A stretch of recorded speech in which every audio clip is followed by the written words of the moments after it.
Welcome back to Dinar Community Channel. The Iraqi dinar, often abbreviated as IQD, has become more than just a currency. It has evolved into a symbol of speculation, recovery, controversy, and hidden economic potential. For many, the dinar is just paper money from a Middle Eastern country struggling to regain its economic footing. But beneath the surface lies a complex, untold story rarely discussed in academic circles or traditional classrooms. It's a story that stretches across wars, oil deals, global finance, and political upheaval. It's a history with roots in ancient Mesopotamia and branches that extend into modern-day banking systems. This is the hidden history of the Iraqi dinar, what they didn't teach in school. Long before Iraq was known by its modern name, the land it occupies was called Mesopotamia, the cradle of civilization. It was here that the concept of money first emerged, in the form of silver shekels, grain receipts, and clay tokens, primitive but foundational.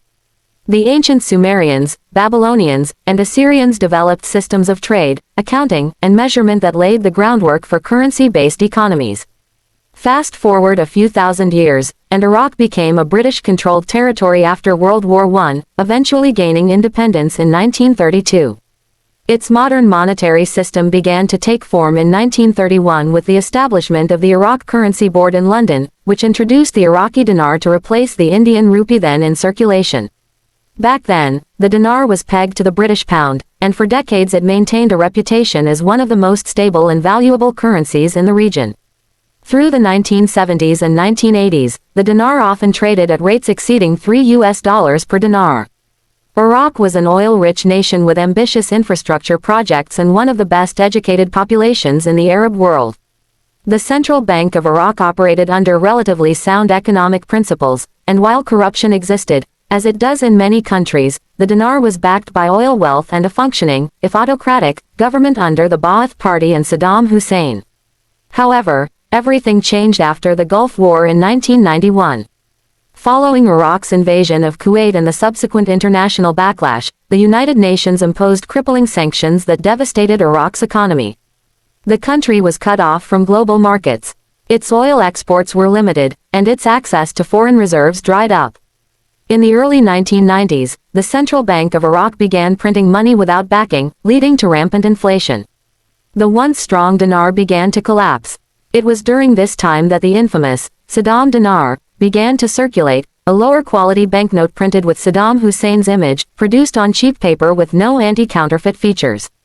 Counterfeiting became widespread, and the market was flooded with poorly managed currency. By the late 1990s, the dinar had lost more than 99% of its value. What once could buy a home was now barely enough to purchase a bag of rice. Iraqis saw their savings wiped out. The black market thrived, and US dollars became the de facto store of value in many parts of Iraq. Despite this, the dinar never fully disappeared. It continued to exist, albeit as a shell of its former self, circulating primarily within Iraq and neighboring countries. The fall of Saddam Hussein in 2003 marked a pivotal chapter in the dinar's history, one still shrouded in secrecy, speculation, and geopolitics. When the US-led coalition invaded Iraq under the pretext of dismantling weapons of mass destruction, it also inherited the country's broken financial system. The Coalition Provisional Authority, established to temporarily govern Iraq, worked closely with the US Treasury and Federal Reserve to create a new Iraqi dinar, free of Saddam's image and backed by oil revenues and international monetary policy. Between 2003 and 2004, Iraq transitioned from the old Saddam dinars to a new currency featuring historical and cultural imagery.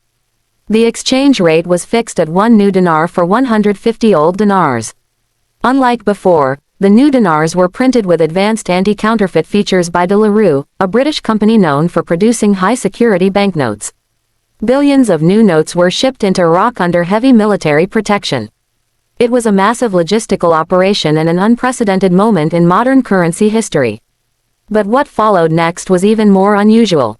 Despite Iraq being flush with oil resources, international investors were prohibited from exchanging dinars directly on a free-floating basis. The dinar became a closed currency, meaning it could only be legally traded inside Iraq and only through licensed financial entities. This created a vacuum, an ecosystem in which dinars could be purchased cheaply abroad in anticipation of a future revaluation, or RV. The term, RV, became a central part of the dinar story. Many speculated that the IQD, now backed by a functioning government and rich natural resources, would return to its former glory, perhaps even surpass its previous exchange rate. Investors around the world began purchasing dinars at bargain rates, storing them in safes and safety deposit boxes, waiting for the day Iraq flipped the switch. Online dealers, brokers, and forums flourished.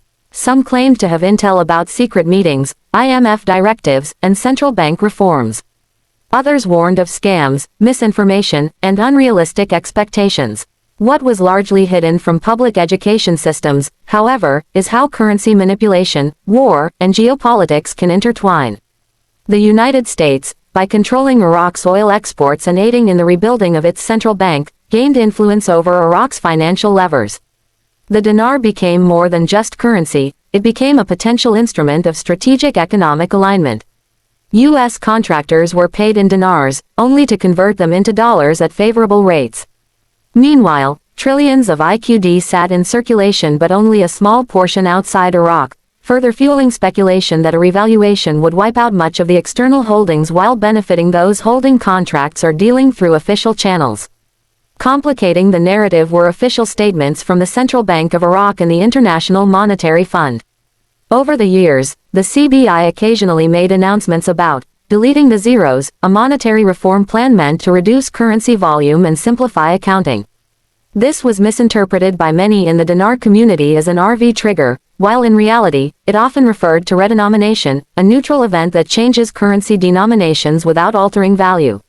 Yet the possibility of a true RV, a revaluation in which the exchange rate spikes upward, has never been completely dismissed either. Further adding to the hidden history are the ties between Iraq's economy and international financial systems like SWIFT, the World Bank, and foreign central banks. Iraq's reintegration into these systems has been gradual but deliberate. The country has rebuilt its financial infrastructure, digitized many of its banking operations, and complied with international anti-money laundering laws. All of these developments point to a slow but steady march toward financial normalization. Yet no clear date has ever been given for when, or if, the dinar will regain significant value on global currency exchanges. What's rarely discussed in traditional classrooms is how global superpowers often use currency policy as a tool of influence. When countries like Iraq, Iran, Venezuela, or even Libya are targeted with sanctions or military action, one of the first tools deployed is currency destabilization. Controlling a nation's access to the US dollar or SWIFT network effectively chokes its economy. In Iraq's case, after the fall of Saddam, the creation of a new dinar system allowed the US and its allies to manage not just reconstruction but long-term economic behavior. Another hidden aspect of the dinar story is the role of sovereign wealth and resource-backed currencies. Iraq's proven oil reserves rank among the top 5 in the world, yet the dinar's value remains artificially low. This mismatch has led many to speculate that the currency is being deliberately undervalued until certain political or economic milestones are achieved, such as full IMF compliance, regional stability, or alignment with global currency resets. To date, Iraq has made great strides. It has hosted international summits, joined regional economic partnerships, and attracted foreign investors. The government has stabilized its budgeting process, increased non-oil revenues, and maintained a relatively stable exchange rate despite global turmoil. And yet, the RV remains elusive. The hidden history of the dinar isn't just about economics, it's about human psychology. The idea that a once powerful currency could be restored mirrors the larger narrative of Iraq itself, a nation wounded by war, misunderstood by outsiders, but filled with cultural richness and untapped potential. For many who hold the dinar, it represents more than money. It represents faith in rebirth, in the possibility of justice through financial correction. But that same history also contains cautionary lessons. The rise and fall of the dinar has exposed how quickly national wealth can be erased through war, corruption, and foreign intervention. It shows how currencies, like nations, can be manipulated, devalued, and weaponized. It reminds us that behind every banknote lies a story of conquest, resistance, reform, and power. Whether the IQD will ever revalue dramatically is still unknown. But what is certain is that its story is far more layered than what's found in textbooks. From ancient Mesopotamian silver to Saddam-era inflation to modern revaluation rumors, the Iraqi dinar is a living case study in the intersection of money, politics, and hope. It's a currency that carries not just economic value, but historical weight, one that echoes with the voices of empires, tyrants, reformers, and ordinary citizens seeking something better. In the end, the true value of the Iraqi dinar may lie not in its exchange rate, but in its ability to teach us how deeply currency is tied to sovereignty, trust, and the human experience. It's a story of survival through transformation, a story that continues to unfold, just beneath the headlines and beyond the curriculum. Like and subscribe for more videos.